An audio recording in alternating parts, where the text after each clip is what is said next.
Ce comparatif vous est présenté par Doc Biker, centre moto et scooter.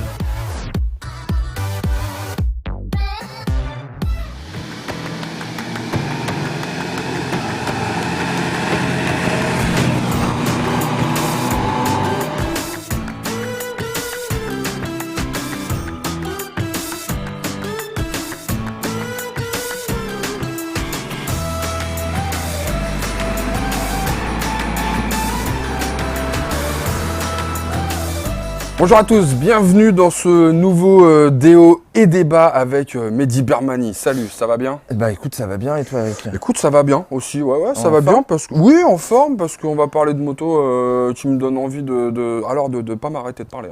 Là, on pourrait passer la journée à vous raconter ce qu'on a pensé de la nouvelle Goldwing 2018 que j'avais essayé en début d'année aux États-Unis et puis de la Grande America K16 BMW donc que je viens juste d'essayer, qu'on a débriefé d'ailleurs aussi dans un Moto & Co très très récent.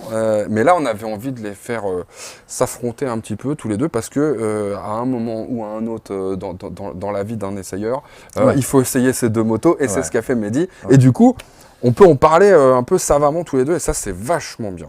Tu veux qu'on commence par quoi? Le design comme d'hab? Non, juste dire un point, c'est vrai qu'on aurait pu mettre face à la nouvelle Goldwing finalement une K16 GT ou GTL, mais tu sais, on en parlait, finalement, on est vraiment sur des produits qui ont un peu été faits pour l'outre-Atlantique, quelque part. Mais complètement même. Et voilà, on tombe vraiment elles s'opposent naturellement, finalement, ces deux-là, quoi. Ouais, naturellement. Bah déjà, même le nom, puisque tu vois, Grande America, très clairement, on y est, et la Gold, c'est historiquement une moto du marché américain, plus encore que d'une autre, même si nous on en voit beaucoup, pas pour l'usage du tout d'ailleurs pour lequel elles ont été conçues à la base, parce qu'elles n'ont pas été spécialement conçues les Gold pour devenir des motos-taxis, des motos de transport de clients, etc. Il se trouve qu'aux États-Unis c'est vraiment des bécanes qui sont utilisées comme les Harley, etc.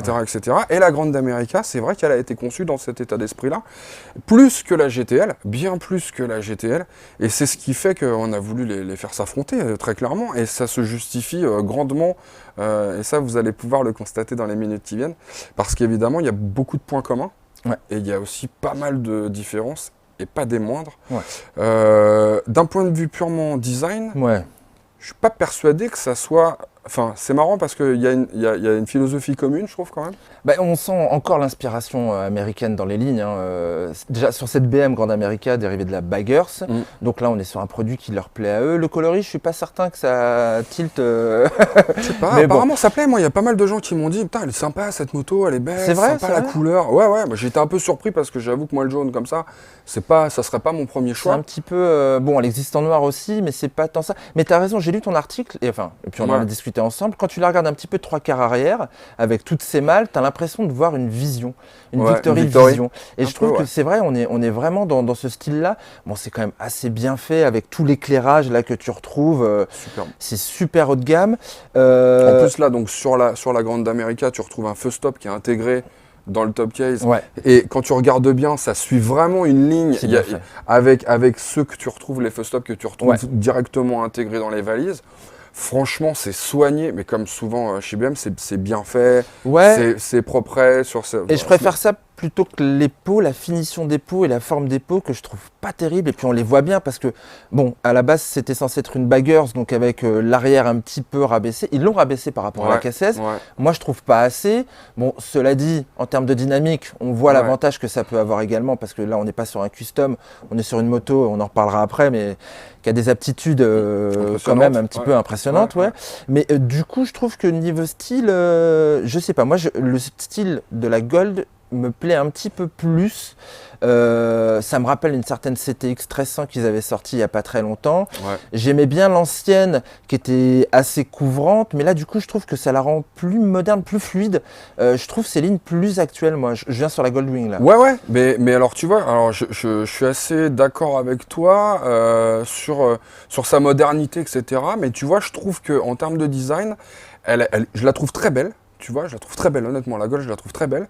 Mais je trouve que par rapport au gabarit qu'elle a maintenant, tu vois, où elle est plus effilée, elle est plus fine, elle a perdu en majesté, j'ai envie de dire. Et du coup, j'ai presque l'impression, moi, plutôt d'être sur une nouvelle panne européenne qu'une Gold telle qu'on la connaissait. Moi, cet avant un peu, j'ai envie de dire presque un peu Batwing, tu sais, tu vois, qui faisait quand même un peu penser au Harley que tu trouvais avant, et ça lui donnait plus de force, plus d'identité sur la route, que là où elle est plus fine. En fait, j'ai l'impression que chez Honda, ils ont cherché justement à aller taquiner un petit peu les BM. Ouais. Tu vois, ils ont été chercher un design un peu plus consensuel, j'ai envie de dire, et moins Goldwing. Moins massif. Ouais. Moins massif, et que du coup ils ont perdu un petit peu en identité, et en même temps je la trouve très belle, elle est super belle, mais je trouve qu'elle a perdu ce côté gold, tu vois.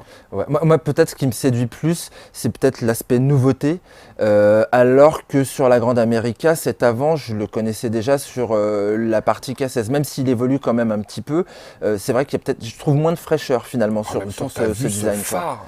Ah ouais, non, ça, franchement, l'éclairage de la BM, il est juste magnifique, quoi. Efficace aussi. Ouais, avec efficace. C'est beau, t'as un phare directionnel, xénon, ça éclaire dans les virages la nuit, enfin c'est un truc de malade.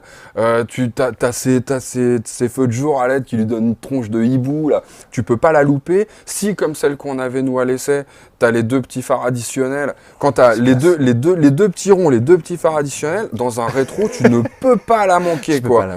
C'est vrai que c'est. Et tu reconnais bien les feux diurnes aussi dans les rétros. Cette identité est vraiment très forte. Tu la retrouves un petit peu moins sur la Gold. Il est beau l'éclairage. Il est puissant. Il est plus commun. Il est un petit peu plus commun. Ouais, je suis d'accord. Il est efficace et tout, hein. Ouais. Mais il est plus commun. Et tu vois, c'est pareil. Ça me fait penser tout de suite. Tu vois, si tu reviens un petit peu sur le poste de pilotage, quand tu es assis sur la Gold, alors il y a de la modernité maintenant, tu vois. Mais je trouve que c'est moins intégré que sur la K16. Tu vois, tu as encore des boutons là, tu vois, sur l'espèce de petite console centrale, alors que tu as la molette, c'est vachement plus facile à gérer. Ça a son charme, tu sais, tu es vraiment sur un haut de gamme, tu as des fonctionnalités de Et puis c'est double commande, c'est-à-dire tu peux utiliser, c'est ça qui est surprenant un peu sur la Gold, c'est que tu as des boutons qui se répètent entre le Komodo et la petite console centrale. C'est vrai. C'est un peu bizarre, tu te demandes, tu vois, tu te dis bon, ils ont pas pu choisir, ou alors tu peux regarder le verre à moitié plein et te dire ils ont été super malins parce que tu as des gars, ils vont préférer, ou des filles, ils ou elles vont préférer plutôt manipuler des gros boutons qui sont sur la console et pas galérer avec des petites touches, des petits machins, des petites joysticks. C'est pas faux, ça te laisse le choix. Ça te laisse un peu plus de choix. Mais je trouve que tu vois, ça charge un petit peu. Ouais, mais enfin, j'ai envie de te dire, moi c'est ce que je trouve beau, luxueux, quoi. Cet agencement un peu typé automobile, ce grand écran que tu retrouves pas sur ta Grande America, et que je trouve vraiment, il est lisible tout le temps. Et puis vraiment, tous les cadrans que tu trouves sur les côtés, toutes les fonctionnalités, tu as tout en direct avec justement la bulle juste au-dessus. Moi, c'est ce que je trouve un petit peu plus sympa. Alors, certes, tout ce qui est ergonomie sur la BM est bien fait, avec la petite molette que tu as à gauche, qui est connue, donc on se retrouve, voilà. Ça va assez vite. Ça va assez vite, mais moi j'aime bien le. Ah bon, faut avoir des grands pouces, hein, par contre sur la Gold, c'est sûr si tu veux tout attraper. Mais j'aime bien moi ce côté, voilà quoi, haut de gamme, paquebot. Non, pas paquebot, c'est pas ce que je voulais dire. Mais je vois ce que tu veux dire. Ce côté cossu, voilà. T'es pas sur n'importe quelle bécane. Et tu le vois tout de suite, dès que tu t'assois. Et alors en plus, c'est vrai que moi je regrette amèrement qu'il n'y ait pas eu, tu vois, un écran, enfin tu vois qu'ils aient changé en fait sur la Grande America, qui est pour moi c'est devenu très clairement le vaisseau amiral de BM, et je suis vraiment au regret de dire que j'aurais aimé un écran, tu vois, j'aurais aimé comme tu peux trouver maintenant sur les GS, comme tu trouves même sur des GS 850, un vrai écran, comme tu as sur les Katoche, etc., etc. Elle aurait dû, celle-là, initier, tu vois, vraiment dans le très haut de gamme. Elle aurait dû initier ça. Ils sont pas allés assez loin. Ils sont pas allés assez loin. Je comprends pas. Et puis regarde, si tu veux avoir le GPS, finalement, tu l'as au-dessus. Donc tu as double écran. Tu as ton GPS au-dessus et ensuite tu as ton écran en dessous. Et puis, du coup, ça fait un peu cheap. C'est pas cheap, c'est pas ce que je veux dire, mais si, un peu quand même, je suis désolé de le dire. D'être obligé de mettre une espèce de tom-tom, là, en l'occurrence, ça doit être du Garmin. Garmin chez eux. Ouais, c'est Garmin. T'es obligé de mettre du Garmin dans une espèce de trappe, faut lever la bulle, aller mettre ça là-dedans comme tu peux, ça va plus ou moins bien. Je trouve que c'est pas pratique, c'est pas efficace, tu vois, ça va pas, c'est un accessoire supplémentaire. Tu vois, ça va pas ça, tu vois. Et je comprends pas. Moi, je trouve que vraiment, ils auraient dû prendre un petit peu de temps pour la sortir.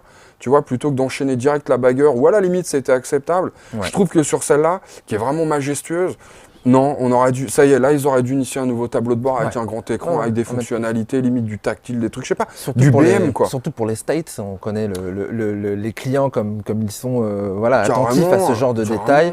Je trouve que ça manque aussi. Et puis pour BM, quoi, qui est quand même, tu vois, une marque, tu vois, qui est premium, qui se vend cher, et voilà, bon, bah, on y va, quoi. Allons-y. De toute façon, toi, déjà, le prix de départ, il est déjà élevé. Allons-y sur le truc, quoi. Et bien sûr. Autre équipement que je trouve un petit peu plus cheap aussi sur la BM, parce qu'on en parle justement de cette façade, c'est la sono. Avec les deux haut-parleurs, je la trouve, moi, mieux faite sur la Gold. Je ne sais pas ce que tu en penses, et notamment quand tu roules à des vitesses sur les voies rapides, j'ai l'impression que tu as un meilleur retour de son. Alors, est-ce vraiment la qualité de l'audio ou la protection qui fait que tu as cette impression-là? T'en as pensé quoi, toi, du son? Je t'avoue que c'est pas un truc, c'est pas une chose à laquelle j'attache énormément d'importance, en fait. Et alors, j'ai écouté, tu vois, quand j'étais au stage, j'écoutais. Alors, c'est rigolo parce que tu sais, t'as la radio en numérique, tu sais, c'est le DAB là. Donc en fait, t'es là, tu navigues dans les radios, ça les affiche à l'écran, tu vois, t'as la photo, le disque qui est en train de passer, c'est super sympa. Donc j'ai joué un peu avec, mais honnêtement, je vais te faire un aveu, c'est comme en bagnole. Moi, j'aime bien rouler au son du moteur, et c'est ce qui fait que, j'ai écouté pour voir. Pour moi, c'est jamais extraordinaire, et en plus, ça me fout un peu la loose. Sérieux, j'ai un peu honte. Tu sais, quand je roule avec la musique à donf ou n'importe quoi, t'as les bagnoles autour, les piétons, mais quand t'es sur les highways, ça me fout la loose. Non, mais j'aime pas, j'aime pas ça, tu vois. Il y a une espèce d'intimité que j'aime avoir par rapport à tout ça. Il régule quand même, hein. Tu sais, quand t'arrives à plus basse vitesse, je sais bien. Mais t'as même un bouton pour baisser, tu sais, quand tu t'arrêtes, t'as un bouton direct sur la Gold. J'ai pas fait gaffe d'ailleurs sur la BM si ça existait.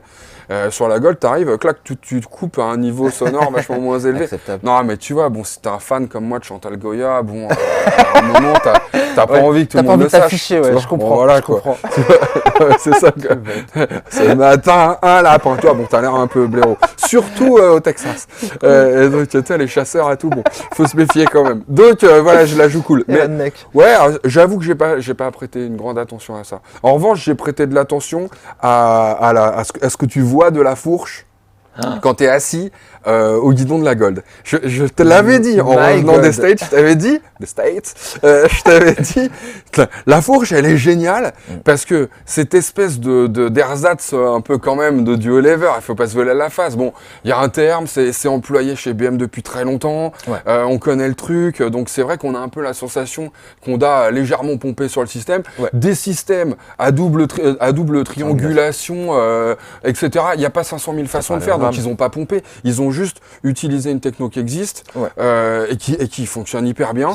Et alors, ce qui est très marrant avec la Gold, c'est que tu vois le travail de cette fourche et cette déconnexion entre ce qui se passe au niveau de la route et ce que tu ressens. Et moi, je trouve que ça te donne une sensation de confort infini sur la Gold parce que tu vois cette fourche qui travaille, qui remonte là comme ça.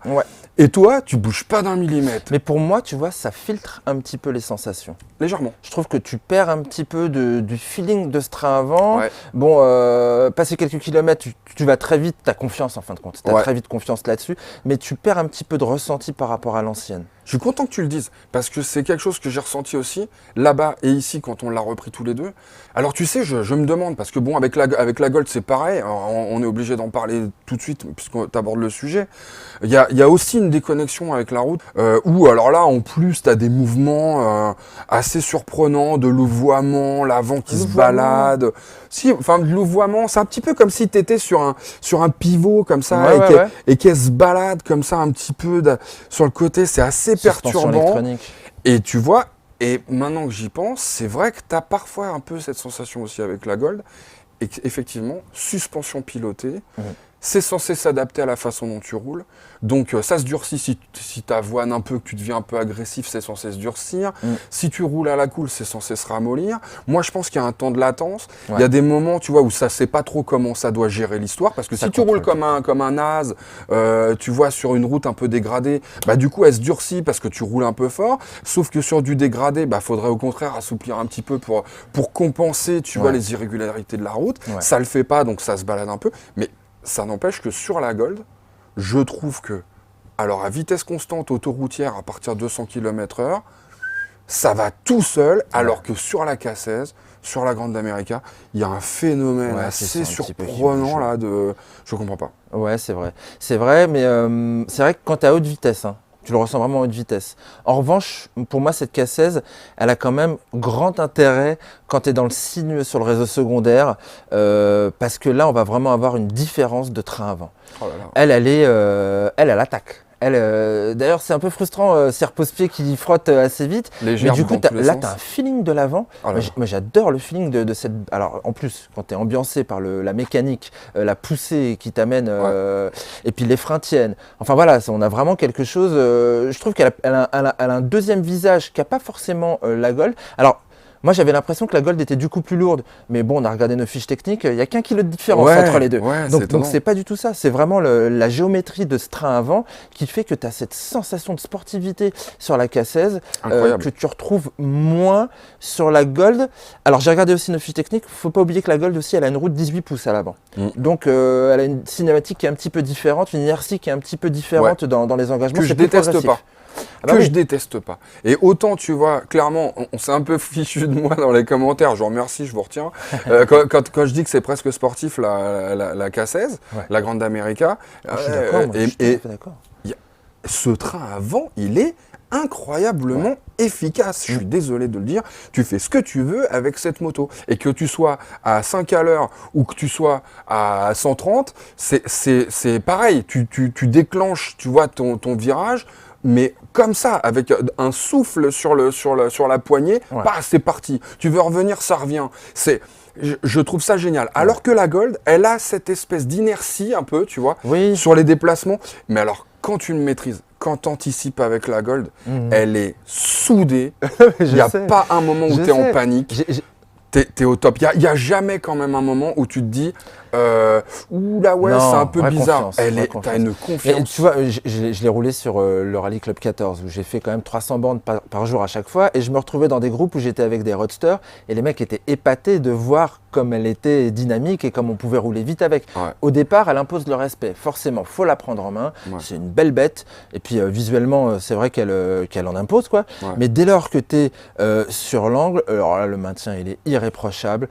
Bon, tu as quand même une roue de camion un petit peu à l'arrière. C'est vrai que c'est un pneu qui est rond sur les côtés puis qui est carré vraiment en bas. Mais bon, faut passer aussi la puissance, les performances de 6 cylindres. Là, il y en a. Waouh, le couple, c'est dantesque. Et puis l'ambiance mécanique. Mais j'ai eu cette sensation d'être sur une muscle car américaine. Tu sais, entre le bruit, le brrrr. C'est ça. En plus, accouplée, parce qu'elle est gavée d'électronique, cette Gold, maintenant elle a la boîte DCT avec les 7 rapports. Et donc là, tu n'as qu'à tourner poignée dans l'angle, qu'à visser et qu'à attendre de voir ce qui se passe. J'ai même fait des wheelings avec. Non, mais ça m'étonne pas. Non, mais je suis pas surpris. C'est dingue, quoi. J'adore ça.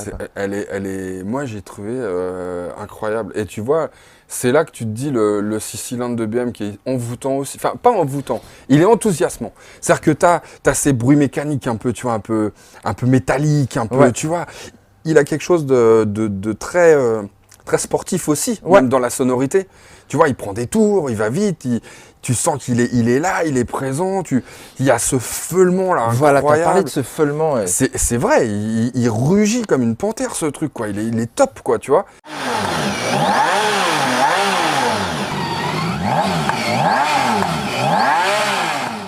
Et puis derrière, tu as la Gold. Et là, ils ont complètement modifié quand même la sonorité de cette moto. Elle est devenue un peu plus sport aussi dans le... T'as vu, elle est un peu plus métallique. Tu l'entends beaucoup plus. Et pour le coup, c'est un 1800. Et les 200 cm3, ça paraît pas, mais tu les ressens.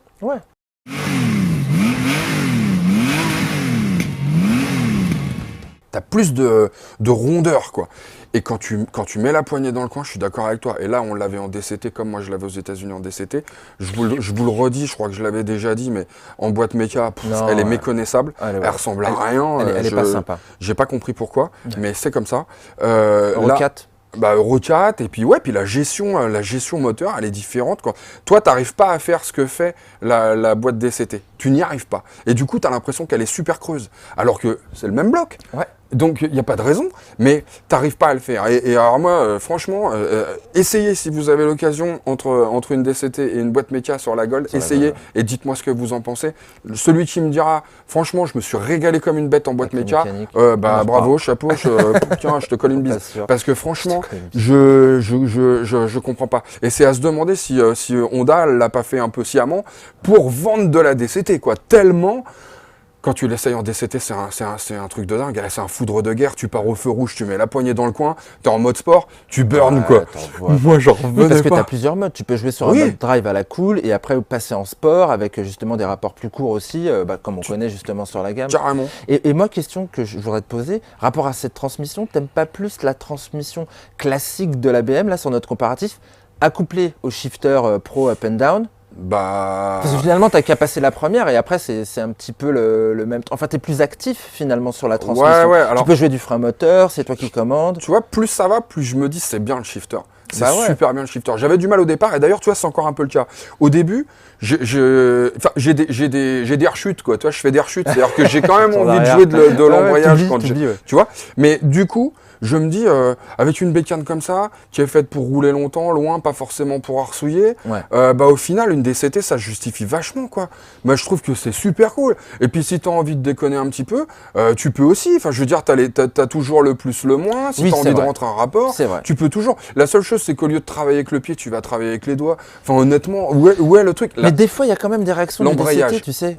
L'intérêt d'un shifter, c'est que tu conserves un embrayage, tu vois, tu conserves un levier, et que de temps en temps, quand tu as envie de faire patiner un petit peu dans certaines situations à très basse vitesse et tout. C'est plus ça. J'ai pas pensé à ça. Tu vois, là, tu conserves ce truc-là, quoi. C'est pareil avec, tu vois, avec l'Africa Twin en boîte méca ou en boîte DCT. Il y a des moments en Pampa où tu es content de pouvoir un petit peu réguler, toi, de cirer un petit peu. Bon, voilà. Bon, là, c'est pareil, tu vois, avec la K16, tu vas retrouver ça dans certaines situations à très basse vitesse. Mais franchement, la DCT sur la Gold, moi, je trouve qu'elle est tellement bien gérée qu'il n'y a pas un moment où j'ai eu envie d'un levier d'embrayage. Il n'y a pas un moment où j'ai eu envie de ça. Moi, en tapant un peu dedans, en roulant un petit peu sport, des fois, justement, tu sais, comme le système détecte un petit peu ton attitude, il me rentrait un rapport ou il m'en rajoutait un alors que je lui avais rien demandé dans un virage, quoi.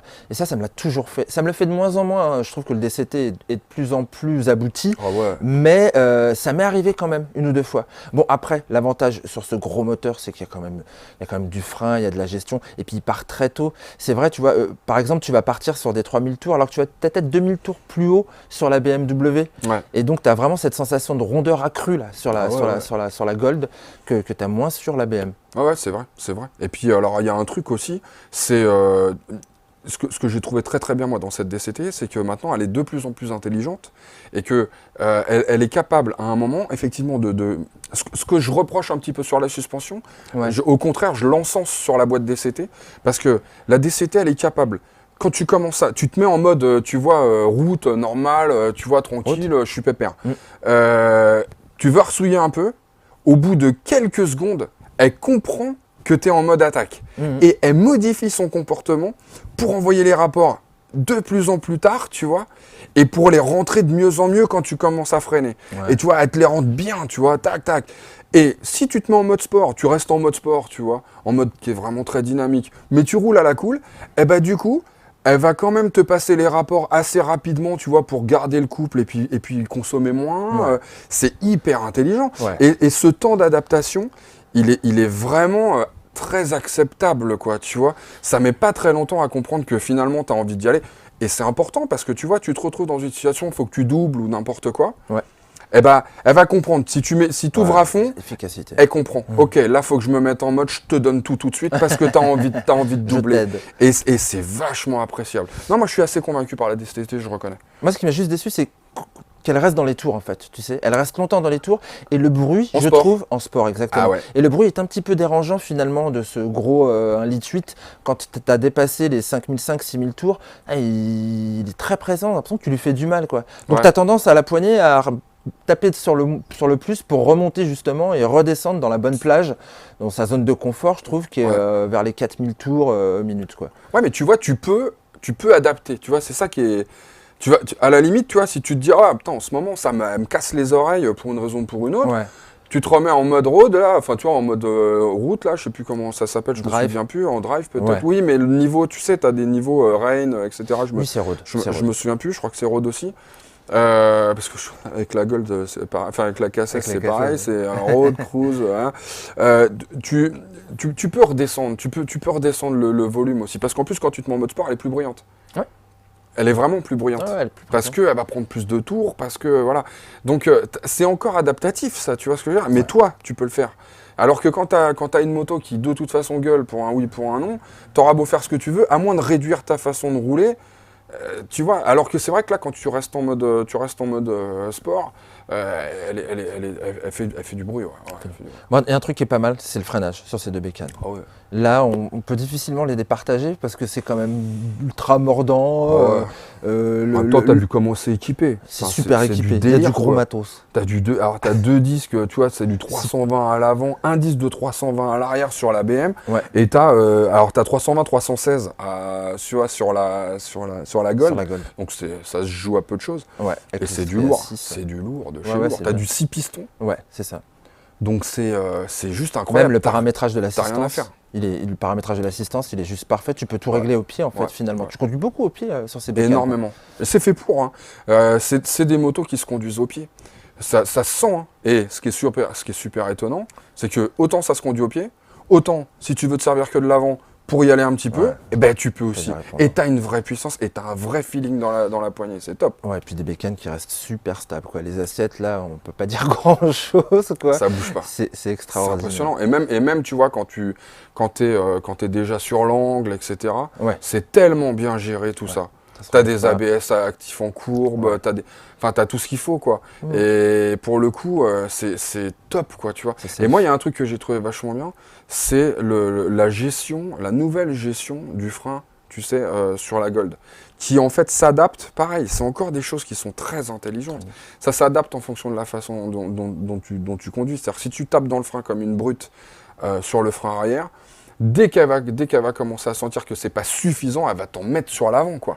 Et pas bêtement.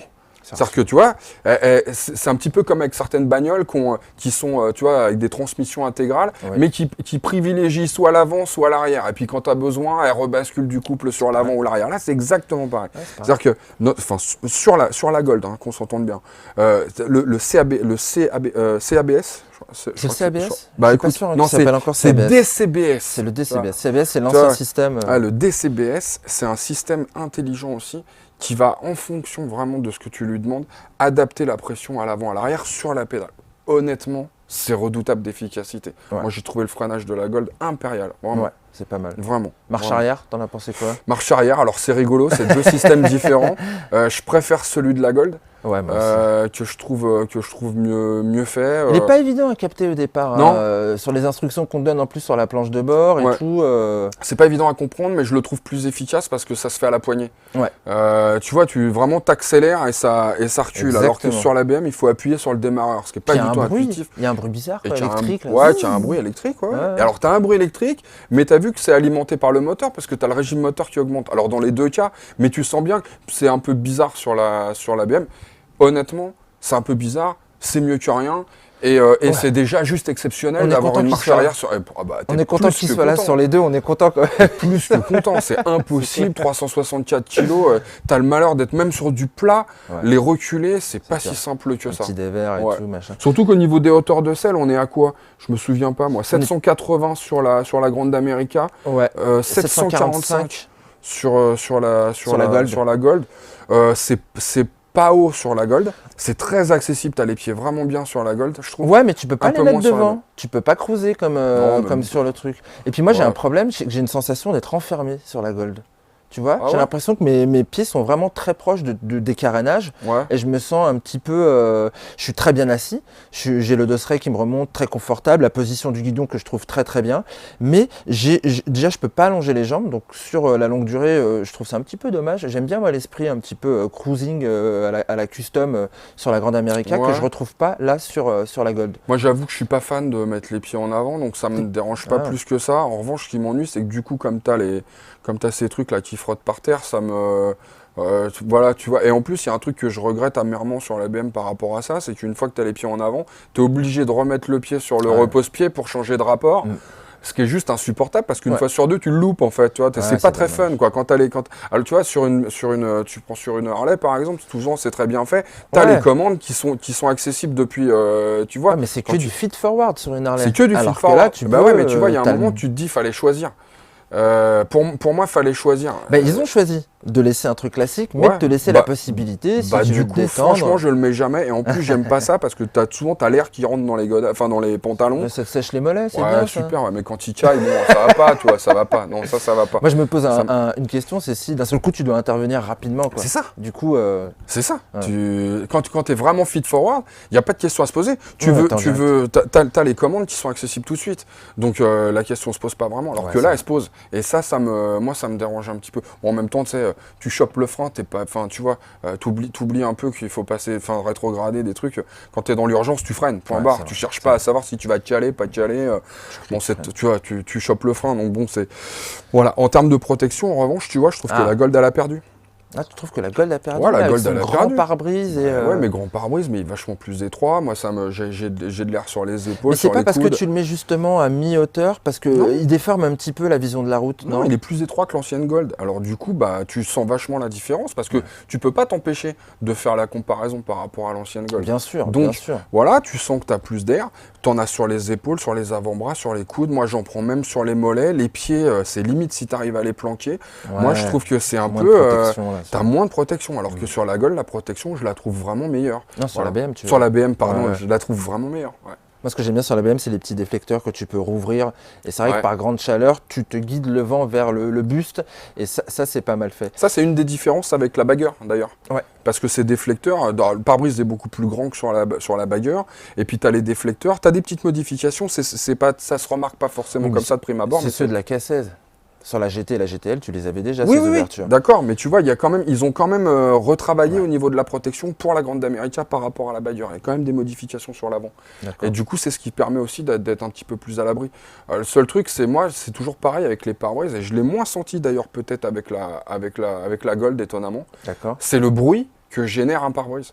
Je trouve que les motos avec un pare-brise te génèrent un bruit, des remous, tu vois, alors c'est super, t'es à l'abri, mais c'est plus bruyant. Et en plus, ça renforce cet effet bruit moteur, parce que t'es caché derrière, tu vois. Donc c'est assez surprenant, parce que tu prends plus de bruit et de remous que de vrai vent direct sur ton casque. Parfois, un casque est très bien insonorisé, et finalement, un pare-brise, ça te fait des remous au niveau des oreilles, ça revient un peu par derrière, par en dessous, c'est un peu bizarre. Et en plus, t'as le bruit moteur qui est plus présent. Donc au final, tu vois, c'est là que la sono devient un peu inefficace. Ouais, j'allais te revenir là-dessus, du coup, ça sert plus à rien. C'est vrai. Il y a un truc qu'on n'a pas évoqué encore, c'est la capacité d'emport.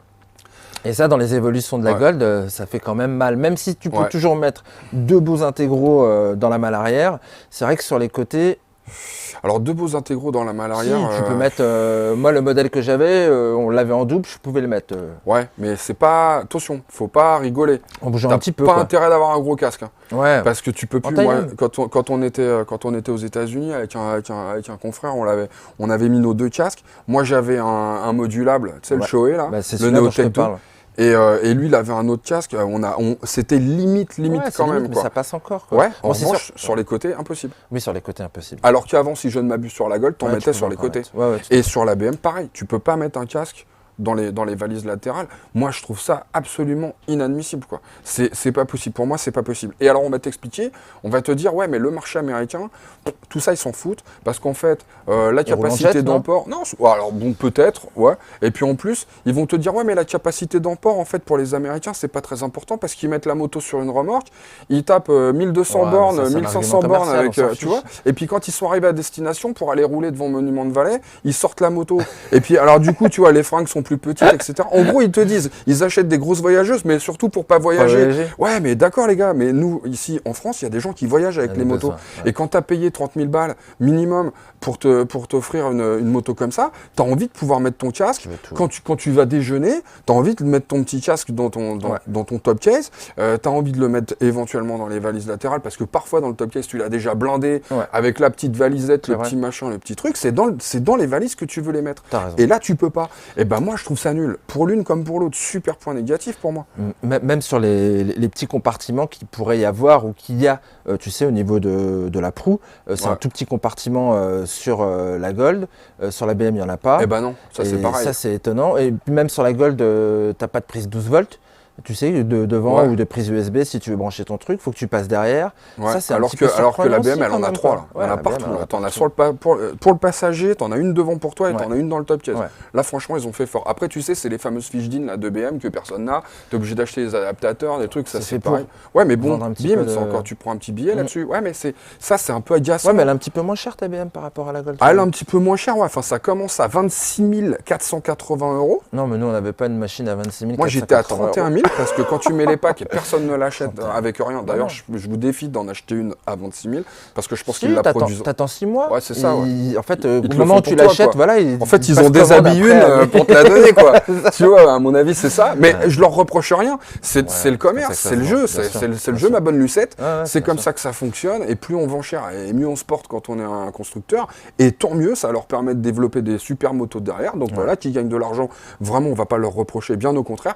Mais il y a quand même ce petit truc qui, moi, m'agace toujours, c'est les constructeurs auto, tout le monde fait ça, ils t'annoncent un prix à 15 000, la première que tu t'achètes, elle est à 20, ça me rend malade, donc, mais bon, c'est comme ça, c'est le jeu, encore une fois, alors que la Gold, là, on explose le tarot. Bah, elle commence aussi à combien? Elle commence à 25 000, non, c'est la B qui commence à 26 000 €. Ouais, c'est celle qui n'a pas le top case, quoi. Donc c'est la bagarre, c'est l'équivalent de la top case, ça commence à 32 990, 33. Bon, nous, celle qu'on avait, elle était quand même à 36 avec la DCT. Ah ouais, elle était 36, ouais. 36, DCT airbag. 35 999 €. DCT airbag. DCT, c'est pas un shifter. Hein. Ah non. Là, attention, ça rigole pas. C'est une grosse boîte, c'est de l'intelligence. Elle est bien. Donc ça mérite de payer plus cher. Airbag, c'est pareil. C'est pas un petit ballon de baudruche.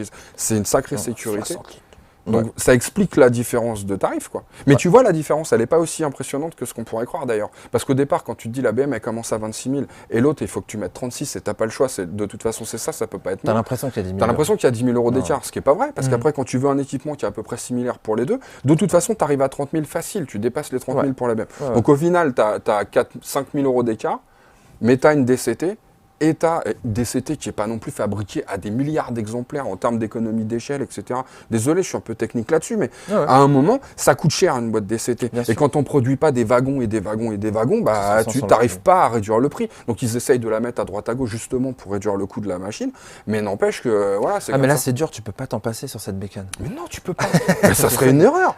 Ça serait une erreur. Je suis désolé, mais quitte à rouler sur un truc comme ça, un vaisseau amiral là qui t'es comme ça. Il faut se faire plaisir, attends, tu prends avec. Et puis en plus, ils ont été malins, ils l'ont associé à l'airbag. Donc sécurité, confort, tout ça, ça va de pair. C'est logique. Et c'est pas totalement illogique. Bon bref, on se dit quand même que la Gold elle a un peu mieux. On se dit que la Gold elle a un petit peu mieux. Bah c'est l'esprit Winger, c'est oui. Elle garde encore un petit peu de supériorité. Un petit peu de marge, ouais, en termes de. C'est difficile quand même, peut-être la dynamique. C'est peut-être la dynamique finalement qui va trancher sur ce côté où on ressent quand même moins d'aisance, cette facilité sur les voies rapides, sur le moins de rigueur. Sur la BM, alors que quand même la Gold, moins de sérénité. Moins de sérénité, voilà. On est moins plus serein sur la BM, arriver à une certaine vitesse, autoroutière, machin. T'es là, ça se balade, t'es obligé de travailler un petit peu, alors que la Gold, tu peux lâcher les mains, tu peux t'asseoir à l'arrière si ça te fait plaisir. Et je vous jure que c'est pas des bêtises. Je citerai pas les confrères, Axel notamment, mais on peut s'asseoir à l'arrière d'une Gold avec le régulateur, on s'assoit à l'arrière et on est comme ça. On le fait pas. C'est interdit. On prend un passager et le passager, je sais pas s'il est mieux ou moins bien installé sur la Gold que sur la K16. Moi, j'ai demandé à Clémentine, elle m'a dit que c'était quand même assez comparable. Ouais, c'est comparable parce que les deux n'ont pas d'accoudoir. Ouais, mais il y a quand même un petit retour justement sur la Gold qui te permet, tu as la sensation d'être un petit peu plus, tu vois, un petit peu plus... En revanche, pour être monté derrière un confrère et derrière toi, donc derrière un confrère, c'est rigolo d'ailleurs, tu as travaillé avec longtemps, je suis monté derrière Christophe, le Mao, et j'avais moins de place sur la Gold que sur la K16, derrière toi. C'est marrant. Ouais. Non, mais moi je suis un peu plus. Non, arrête, tu vas pas nous le chambrer. non, sérieux. Non, sérieux. Je trouve que t'es plus proche maintenant sur la Goldwing que quand t'es à l'arrière de la Gold. Donc peut-être que pour le duo, Peut-être que je dirais que la Gold, la K16, elle est pas mal au final. Et je pense qu'il me semblait avoir vu à l'ECMA des accoudoirs en alu. Alors peut-être que si tu as ça en plus en option, bah là t'es super bien. Ouais. T'es super bien. Bon. Mais bon, ça reste confort, toutes les deux quand même. Bon voilà, waouh, là on peut pas dire qu'on n'a pas été complet.